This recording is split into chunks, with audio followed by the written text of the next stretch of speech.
নামের আগে মোহাম্মদ লেখা যাবে না। মুসলমানের নামের পূর্বে মোহাম্মদ লাগানোর কোন দলিল আছে কি? এটা ভারতীয় উপমহাদেশে এক সময় সব নামের আগে শ্রী আর শ্রীমতী লাগানো হতো। শ্রী আব্দুল্লাহ, শ্রী আব্দুর রহমান, শ্রীমতী খাদিজা, শ্রীমতী আয়েশা, এইভাবে। মুসলিমরা দেখলো কি ব্যাপার, হিন্দু ধর্মের শ্রী আর শ্রীমতী মুসলমান ধর্মের নামের মধ্যে লাগানো, এটা তো ঠিক না, যার যার ধর্ম আলাদা আলাদা না।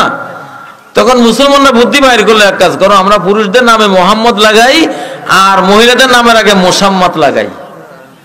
তখন ওই মোহাম্মদ আর মোসাম্মদ এই দুইটা আনছে শ্রী আর শ্রীমতী বিদায় দেওয়ার জন্য, বুঝেন না?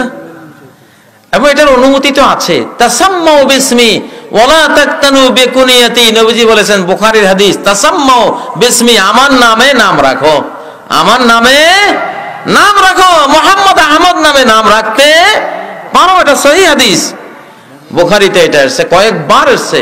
স্বপ্ন যে প্রশ্ন রয়েছে সাদিদ রাকিব নামক আইডি থেকে একবার প্রশ্ন করেছেন, কারো নামের আগে মোহাম্মদ লেখা যাবে কি? জনৈক বক্তা বলেন যে নামের আগে মোহাম্মদ লেখা বিদআত এবং গুনাহের কাজ, তাহলে কি নামের আগে মোহাম্মদ লিখে আমরা গুনাহগার হচ্ছি? প্রিয় দর্শক, আল্লাহ রাসূল সাল্লাল্লাহু আলাইহি ওয়াসাল্লাম এর ব্যাপারে কি বলেন, আমরা একটি হাদিস উদ্ধৃত করছি হযরত জাবের রাদিয়াল্লাহু তাআলা আনহু থেকে, উলিদা লিরাজুলিন মিন্না গুলামুন ফাসাম্মাহুল কাসিম ফাকালু লা নুকান্নিহি হাত্তা নাসআলান নবী সাল্লাল্লাহু আলাইহি ওয়াসাল্লাম ফাকাল সাম্মু বিইসমি ওয়া লা তাকতানু বিকুনিয়াতি। সহিহ বুখারীর মধ্যে বর্ণিত হাদিসে আল্লাহর নবী ইরশাদ করেছেন, তোমরা আমার নামে নাম রাখতে পারো, তবে আমার যে কুনিয়াত রয়েছে অর্থাৎ আবুল কাসেম, এইভাবে তোমরা কাসেম নাম রেখে, কাসেমের পিতা মানুষ আমাকে আবুল কাসেম বলে থাকে, তোমরা কোনো সন্তান হিসেবে কোন কাসেম নামক সন্তানের পিতাকে আবুল কাসেম তোমরা বলো না।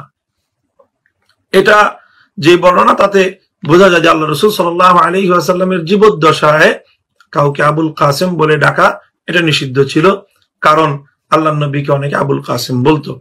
কিন্তু রাসূল সাল্লাল্লাহু আলাইহি ওয়াসাল্লামের নামে নামকরণ করতে আল্লাহর নবী নিষেধ করেননি, বরং আল্লাহর নবী নিজেই বলেছেন, সাম্মু বিইসমি, তোমরা আমার নামে তোমাদের সন্তানদের নামকরণ করতে পারো। প্রিয় দর্শক, সুতরাং মুহাম্মদ কোন ব্যক্তির নাম রাখতে স্বয়ং আল্লাহ রাসূল সাল্লাল্লাহু আলাইহি ওয়াসাল্লাম অনুমতি দিয়েছেন, এতে সন্দেহের কোনো অবকাশ নেই। এখন কথা হলো, আমাদের দেশে যে একটি নাম থাকে, তারপর সেই নামের শুরুতে মুহাম্মদ যুক্ত করা হয়, তো তার অর্থ হলো এই যে নাম আগে একরকম ছিল, পরবর্তীতে তার নামকে আরেকটি অংশ যুক্ত করা হয়। তো নাম পরিবর্তন করা বা নাম বৃদ্ধি করা বা নামের মধ্যে নতুন কোন অংশ যুক্ত করা, এই ব্যাপারে শরীয়তের কি নির্দেশনা রয়েছে? আমরা স্পষ্ট বিভিন্ন হাদিস থেকে একথার উদ্ধৃতি পাই যে কোনো কারণে যে কোনো ব্যক্তি নিজের নাম পরিবর্তন করতে পারে, নামের মধ্যে কোনো অংশ বৃদ্ধিও করতে পারে। কাজেই কেউ যদি তার নামের শুরুতে মুহাম্মদ শব্দ যুক্ত করে দেয়, তাহলে এটিকে নাজায়েজ বলার কোনো যৌক্তিকতা নেই এবং এটি সম্পূর্ণরূপে ভিত্তিহীন একটি কথা। কাজেই মুহাম্মদ নামের সঙ্গে যুক্ত করা, এটি যদি কোনো ব্যক্তি নিজেও নিজের নামের সঙ্গে মুহাম্মদ যুক্ত করে দেয়, নামের অংশ বানিয়ে দেয়, তাহলে এতে কোনো ধরনের শরীয়তের দিক থেকে কোনো সমস্যা নেই। আসসালামু আলাইকুম ওয়া রাহমাতুল্লাহি ওয়া বারাকাতুহু। প্রিয় দর্শক ও শ্রোতা মণ্ডলী, আমাদের সমাজের মানুষদেরকে দেখতে পাই আমরা, যারা আমরা মুসলমান আছি, নামের শুরুতে মুহাম্মদ এই শব্দটি ব্যবহার করি। বিশেষ করে এই এশিয়া মহাদেশের মধ্যে সব মানুষই প্রায় নামের শুরুতে মুহাম্মদ শব্দ ব্যবহার করে থাকে, যেটা আরব বিশ্বে তেমনটা লক্ষ্য করা যায় না। প্রিয় দর্শক ও শ্রোতা মণ্ডলী, তো এই যে নামটা ব্যবহার করা হয়, নামের শুরুতে মুহাম্মদ ব্যবহার করা হয়, এই ব্যবহার করাটা ইসলামের বিধান অনুযায়ী কি? এটার কি কোনো বাধ্যবাধকতা আছে? এটা কি মুস্তাহাব নাকি সুন্নাহ? সে বিষয়টি সম্পর্কে এই ভিডিওর মধ্যে আলোচনা করব। প্রিয় দর্শক শ্রোতা, মুহাম্মদ শব্দটি শরীয়তের কোনো বিধান নয়, ফরজ, ওয়াজিব, সুন্নত, মুস্তাহাব কিছুই না। তাহলে এখন বলতে পারেন এটা কোত্থেকে এসেছে? যতটুকু জানা যায় যে এটা কোত্থেকে এসেছে সেটা হচ্ছে আমাদের এই এশিয়া মহাদেশে যখন ইংরেজরা এই ভারত উপমহাদেশটাকে যখন ইংরেজরা দখল করে নিল, তো ইংরেজরা দখল করে নেওয়ার পরে যখন তাদের শাসন চলছিল, চলার কিছু সময় অতিবাহিত হওয়ার পরে এই ভারত উপমহাদেশে যে সমস্ত হিন্দুরা ছিল তারা তাদের নামের শুরুতে শ্রী শব্দ যোগ করা শুরু করে দেয়। তো এই শ্রী শব্দটা তাদের মাঝে এতটাই ব্যাপকতা লাভ করে যে কিছু কিছু মুসলমান জেনে না জেনে তারাও নামের শুরুতে শ্রী শব্দ ব্যবহার করা শুরু করে দেয়।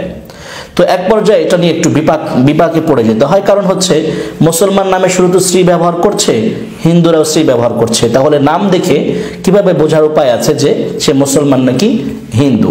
তো এই বিষয়টি যখন বেশি প্রচলন শুরু হয়ে গিয়েছে তখন ওলামায়ে কেরাম মানুষদেরকে পরামর্শ দিলেন, যেহেতু আমরা মুসলমান, আমরা মুহাম্মাদের উম্মত, সেই হিসাবে আমাদের নামের শুরুতে মুহাম্মদ শব্দটা আমরা ব্যবহার করতে পারি। তো ওলামায়ে কেরামের পরামর্শক্রমে সাধারণ মানুষ তখন থেকে তাদের নামের শুরুতে নাম ব্যবহার করার আগে মুহাম্মদ শব্দটি জুড়ে দেয়, ব্যবহার করতে থাকে, এভাবে প্রচলন হয়ে যায় এবং আপনারা সকলেই নামের শুরুতে এখন মুহাম্মদ ব্যবহার করি। যদিও সেই যে প্রেক্ষাপটটা ছিল সেই প্রেক্ষাপটটা এখন বিদ্যমান নেই, কারণ এখন আর ইংরেজদের সেই বিষয়টি এখন নেই, ইংরেজরা চলে গিয়েছে। তো কিন্তু কেউ যদি কোনো ব্যক্তি যদি নিজেকে মুহাম্মাদের উম্মত দাবি করে সেটার একটা চিহ্ন স্বরূপ নিজের নামের শুরুতে এভাবে ব্যবহার করে তাহলে কোনো অন্যায় হবে না, তবে এটাকে শরীয়তের কোনো বিধান, সুন্নত, মুস্তাহাব, ফরজ কোনো কিছুই মনে করা যাবে না, বরং এগুলো মনে করলে গুনাহ হবে। যেহেতু এটা ইসলামের কোনো বিধান না, স্বাভাবিকভাবে কেউ যদি নিজের চিহ্নে উম্মতে মুহাম্মাদি পরিচয় দেওয়ার জন্য বা পরিচয়ের চিহ্ন স্বরূপ নিজের নামের শুরুতে মুহাম্মদ শব্দটি ব্যবহার করে, সেক্ষেত্রে করতে পারে, কোনো সমস্যা নেই, কিন্তু এটাকে কোনোভাবেই শরীয়তের বিধান মনে করা যাবে না। আল্লাহ পাক রব্বুল আলামিন আমাদের সবাইকে এই কথাটি বোঝার তৌফিক দান করুন, আমিন। আসসালামু আলাইকুম ওয়া রাহমাতুল্লাহি ওয়া বারাকাতুহু।